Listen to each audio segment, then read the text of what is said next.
Deepak, my questions to you. Infrastructure has gone through quite a bit of a pain over last 5-6 years, and there are obviously lots of we all know that infra is core to India's growth over a period of time. So with that in mind, in your experience, what are some of those lessons that companies have learned, you have learned, which should not be lost over a period of time as you build future capabilities, future skills, and build business for the future? Thank you, Nitin. Earlier, there were a lot of loyalties, stickiness was around, but today people are tenure is not more than 3 to 4 years, and even sometimes they don't want to stick beyond 2 years. They keep on changing companies, and there are very few players in the infrastructure space, so the competition is very tough. So we realize the importance of succession planning, that when you are running in a business, you must identify the key drivers in terms of key positions and critical talent, and must identify the succession if you really want to succeed. Otherwise, things can go wrong. The second aspect is the fast career progression. Today, the aspirations are so high that the talent wants to have a quick promotions, quick movement up to the ladder. And unless and until we are geared up ourselves by giving them horizontal growth or the vertical growth, it's very tough time to retain those talent. So we need to have a career progression to really retain this kind of talent for the industry.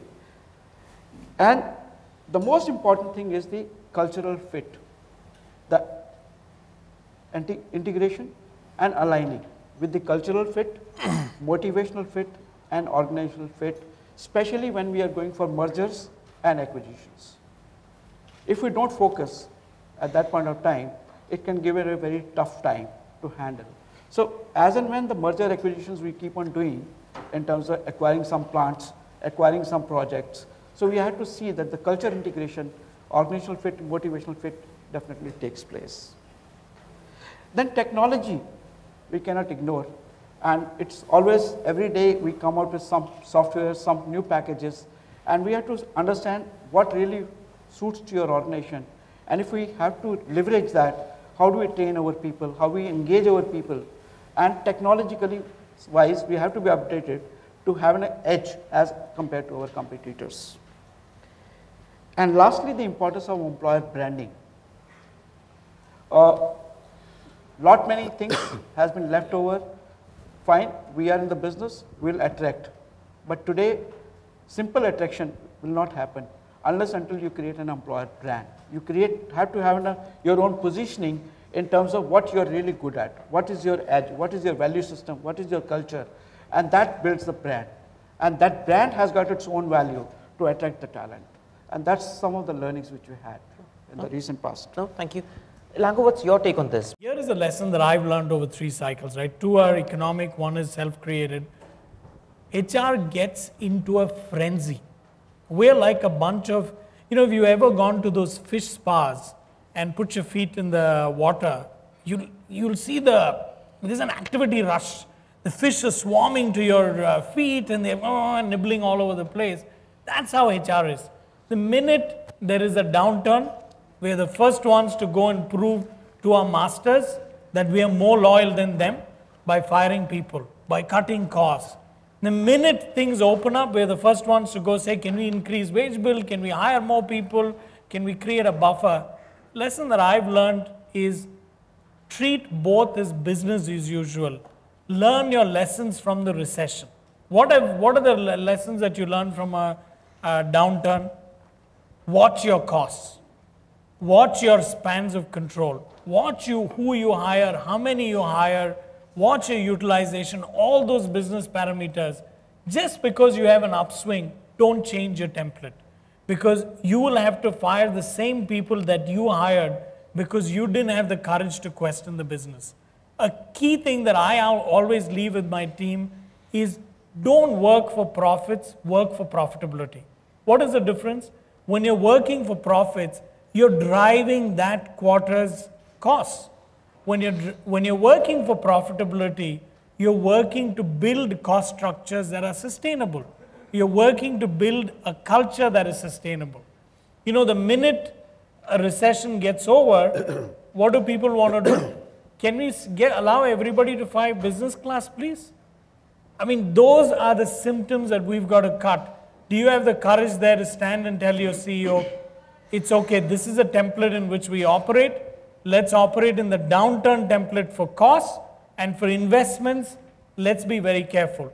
The minute something goes up, people want to build R&D, want to build buffer, I think they're good. The question you've got to ask next time somebody asks you to hire the R&D head is, what is the return on investment?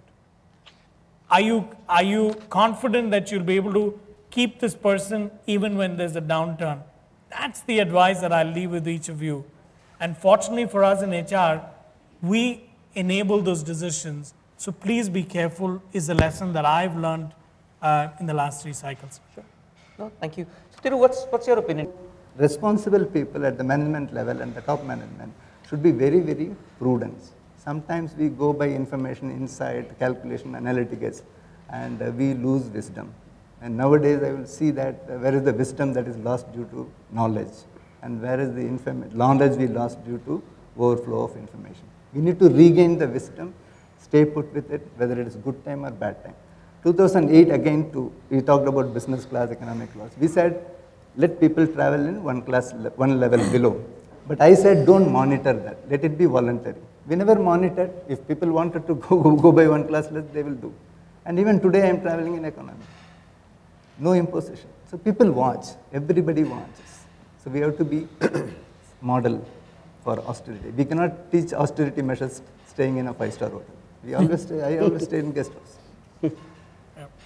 I think one of the most difficult things is usually to drive change and get change to stick. You know, it's not quite easy to change what's on. It's delivered results in the past. People get used to things, and it's more so difficult because the ability of employees and employee groups to kind of stand up and say they're not okay with it, and this whole noise around Gen Y standing up and saying what works and what doesn't work for them, and you know, people going back and changing things every now and then. So what are some of those things, and maybe Mr. Siddiqui, I know Maruti's been through tough times over the last few years, and we spoke about you know, things that you're trying to do differently as compared to the past. So in your opinion, in your experience, what are some of those things that companies need to do to drive change from a process or a culture perspective, and what makes them stick? One day before we had the managing committee meeting, 31st March ending, April starting, Maruti did fantastically well, great volumes, great profits, and Mr. Khattar started the managing committee meeting, well done guys, now let us tighten our belt for the next financial year. And I was looking at coming from an industry where there were no profits, we were fighting for every sale of tractor, part of Fiat and New Holland.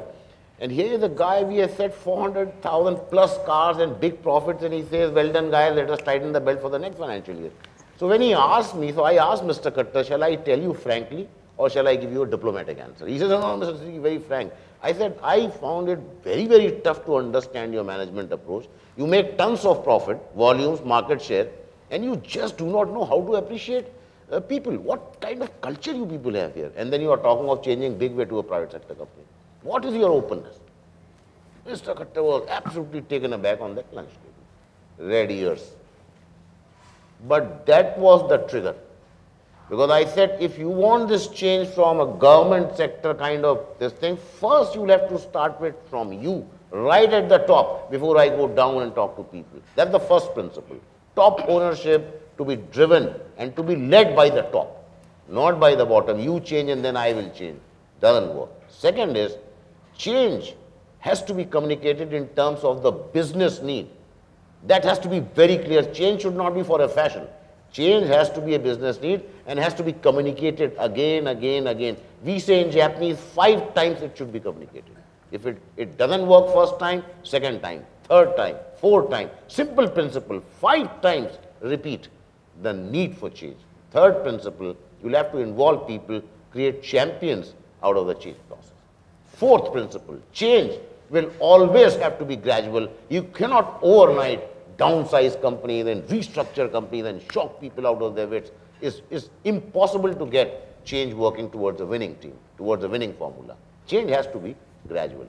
Fifth, last but not the least, top leadership credibility plays a big role. HR lead role, managing director, CEO lead role. That is going to define whether people are going to follow you, trust you or not. Some of these principles, I remember, Nitin, that really gave us the confidence to really look at moving forward in life. Sure. No, thank you.